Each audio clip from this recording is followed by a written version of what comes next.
I want to share this experience that we are having in a group with a rehab institution. So in the first moment, I'm going to explain a little bit about what is therapeutic horticulture, what it's about, and then I will share with you our experience with this group, with a group of children. So the therapeutic horticulture is the use of the orchard as a setting for learning, developing skills for self-care, and improving the quality of life through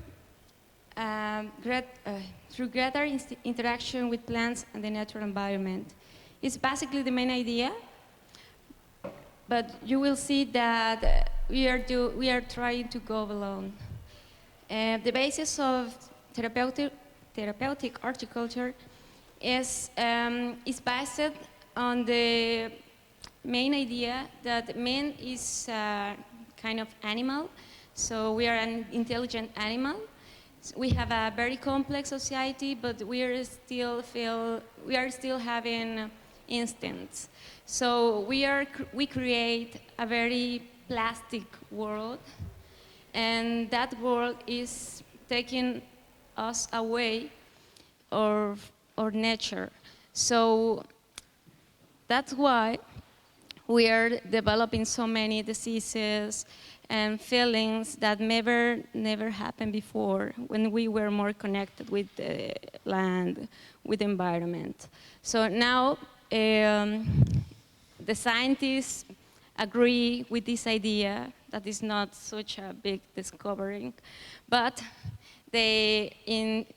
actually this kind of point of view in the science is coming from Bridge, and that is quite interesting because they developed the most aggressive way to live in controlling nature. The machines, all this technology is coming. The modern life is coming in some way from Bridge.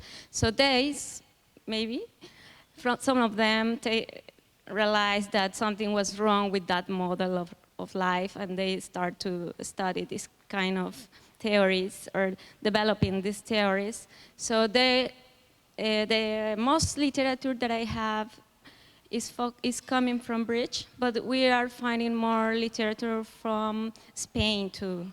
So maybe, and I think in the United States you are having some service in this direction.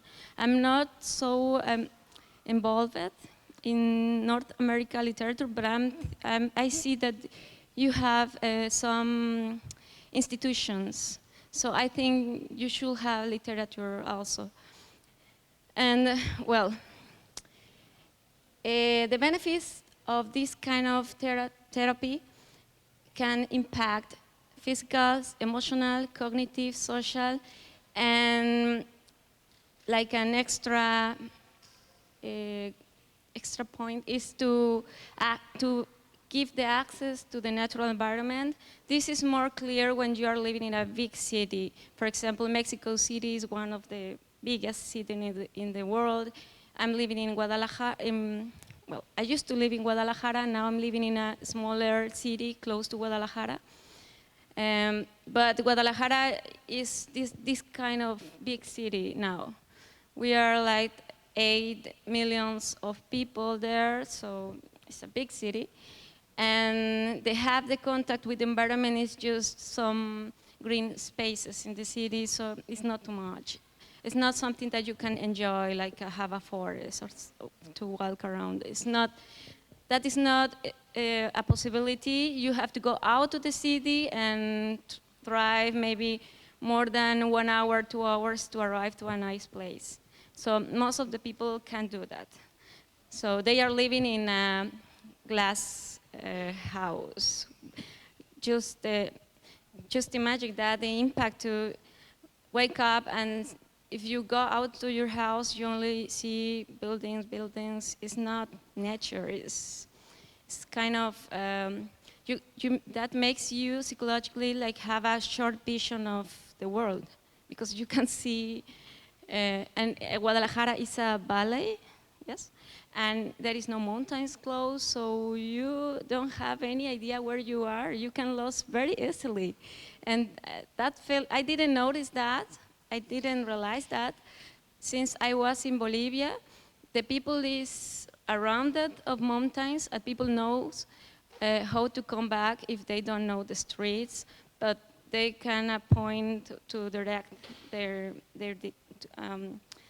they can focus in one point and say, in this direction is my home, in this direction is this, in this direction is that.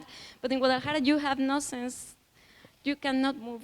It's like where I am, you open your cell phone and you find the way to come back. But you are not helping, your nature is not something that helps you to focus.